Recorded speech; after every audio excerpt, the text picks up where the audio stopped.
Buen día, Leo, ¿cómo estás? Muy bien, relataba un poco desde mi lado la emoción que he tenido en el día de ayer. Muchas, muchas. Mientras se curaba una úlcera que tenía en el ojo, con un solo ojo y lagrimeando, veía con espanto ese avión, lo necesario que es, y ya me vas a contar, a compañeros y compañeras tuyas que han vivido lo mismo que has vivido vos, la desaparición, la tortura de los padres, muchos de ellos en esos aviones y además ver a las madres, las abuelas representadas por Estela, por Tati, Lita, y al flamante candidato, actual ministro de Economía, que empezamos a amigarnos con la figura porque la jefa habló y nos contó de qué se trató. Y entonces se curó mi ojo y ya lloraba no solamente por la úlcera, sino también por la emoción de que nos cuenten la verdad por todos lados. Así que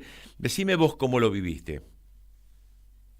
Bueno, como lo ibas relatando, ¿no? Obviamente con mucha emoción. Bueno, aparte de compartirlo con las abuelas, con las madres, con otros hijos y también con sobrevivientes, ¿no? Que es lo que planteaban algunos de los compañeros que estaban ayer, ¿no? En ese avión se llevaban a sus compañeros. Pensar lo que significó la dictadura en ese momento tan tremendo de nuestra historia y todo el horror desplegado por parte del Estado y la ausencia de 30.000 personas y lo importante que es nuevamente trabajar con mucha fuerza para que la memoria, la verdad y la justicia vuelvan a ser lo que alguna vez fueron en la Argentina, ¿no? Lo decimos siempre, los 4 años de presidente de Mauricio Macri, más la pandemia que no nos permitió recuperar ese tiempo perdido, le hicieron mucho daño principalmente a las nuevas generaciones, ¿no? Entonces, ¿cómo le explicás a los jóvenes lo que significaron los vuelos de la muerte? ¿Qué era eso? ¿Cómo es posible, ¿no? Que nos sigue pasando a todos cuando lo vimos.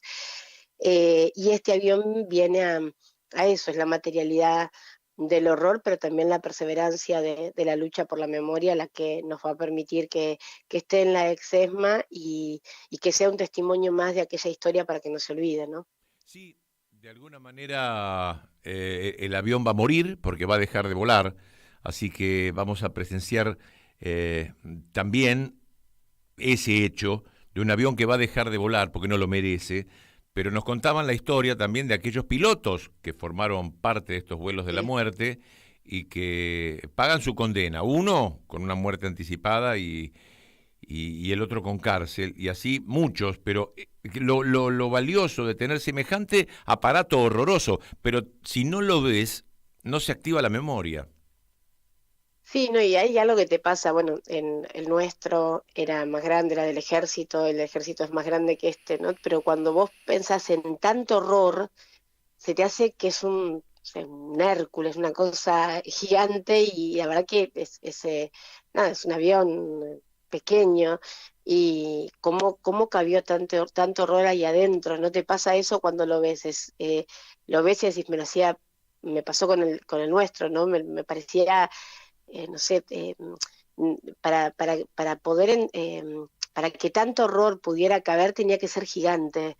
En realidad es un avión. Este particularmente es mucho más pequeño que el del ejército, pero bueno, también lo que hay que hacer ahora es que toda la memoria quepa ahí adentro para principalmente, es la obsesión nuestra, transmitírsela a los más jóvenes, ¿no?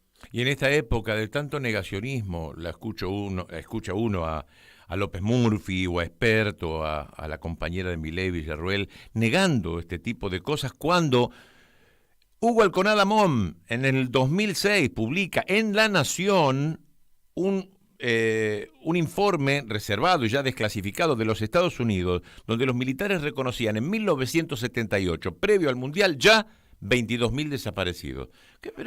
¿Cómo puede ser que todavía exista esta clase de payasos hablando de este modo y con tanta falta de respeto hacia lo que es inconmensurable?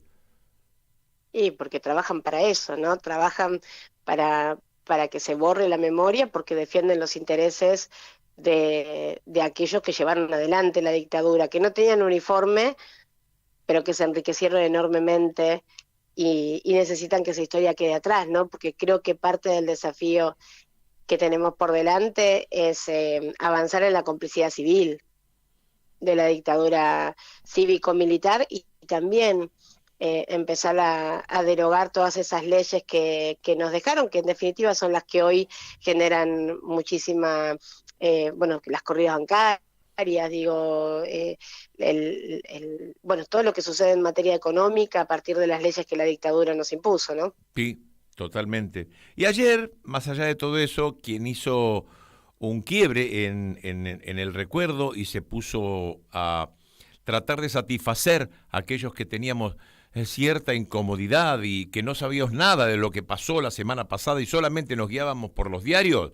Bueno, nos han retado y nos dijeron, no lean más los diarios, y Cristina se puso a contarnos de qué se trata todo esto y empezamos a sentirnos más tranquilos con un Massa que todavía nos costaba, y entendimos de qué se trataba todo esto, el homenaje a Guado. ¿Vos cómo viste todo esto? ¿También a vos te hacía falta esta información o ya la sabías? No, saber no, por supuesto. Había cuestiones que uno venía identificando, ¿no? A mí hay varias cuestiones que me hacen ruido. Digo, el enemigo, ya no adversario, después del atentado a Cristina, queda claro que no hay adversario, ¿no? No, Hay enemigos. Eh, Tiene, bueno, su estrategia y de ello uno no tiene que esperar nada. Ahora sí de nosotros, digo, de nosotros en este contexto. Yo después de la represión en Jujuy, de la conferencia de prensa de Todos Juntos por el Cambio, ¿no? Cárcel o bala, esto sí, es lo que empieza el 10 de diciembre, digo, y a veces escucho a los compañeros y digo, ¿dónde parece que están en Narnia? Digo, ¿no están viendo lo que está sucediendo? ¿No están viendo lo peligroso del escenario?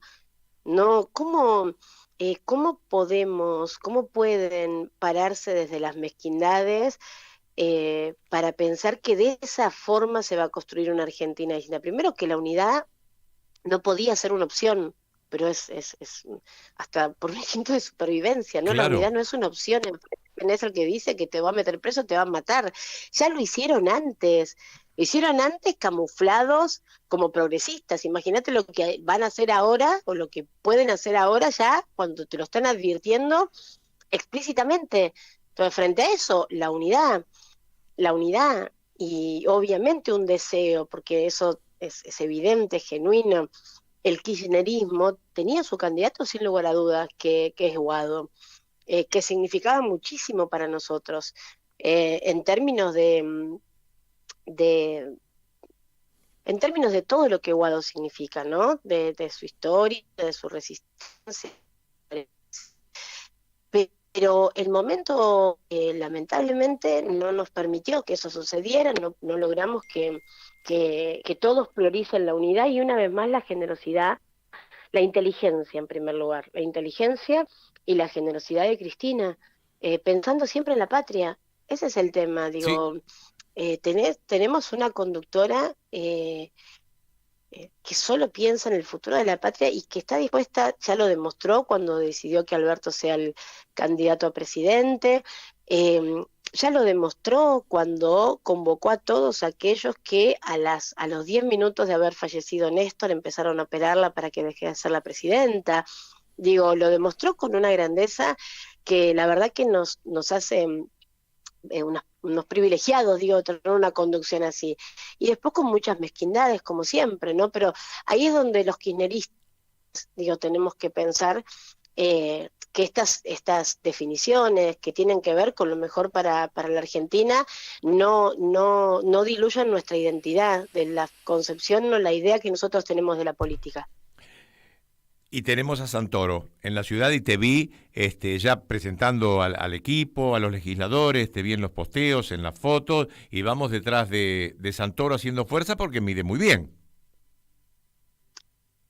Con Leandro, nuestro candidato a jefe de gobierno, bueno, Matías, nuestro primer legislador, con Paula Penaca, nuestra compañera diputada nacional, a dar la pelea en la Ciudad de Buenos Aires, por supuesto, es el distrito que nos toca y vamos a dejarlo todo como siempre, porque para eso somos militantes. Lo más importante es ganar la Argentina, y la derecha no puede volver a gobernar la Argentina. La No, derecha no puede volver a gobernar la Argentina. Eso es lo que tenemos que ponernos en la cabeza. Y no es momento de mezquindades, digo, Bueno, yo siempre pienso, a veces uno desea tal o cual cosa, digo, bueno, mis viejos desean vivir y sin embargo estuvieron dispuestos a dejar la vida, no nos piden tanto, nos piden solo que militemos y creo que eso es lo que se viene, que todos los compañeros y compañeras se acerquen al espacio más cercano que tengan de su casa y se pongan en acción, porque lo que necesitamos es la acción. Bueno, en la Me acción me pongo yo. preguntaban. Cuenten conmigo para la presentación en cualquier escenario, en toda la capital. También soy porteño, soy votante y militante, así que úsenme Ahí te vamos, desinteresadamente. ahí, ahí te vamos a convocar entonces. Gracias, No, Leo. al contrario, te mando un beso muy grande y ya reitero, la emoción la hemos compartido. Yo desde casa llorando primero por la úlcera, pero ya después de una enorme emoción y a vos te vi también, debajo de un ala espantosa, con todos tus compañeros de drama, pero mirando hacia adelante. La verdad que te mando un enorme abrazo y emocionado, Vicky Montenegro. Un beso, Leo. Gracias. Chau.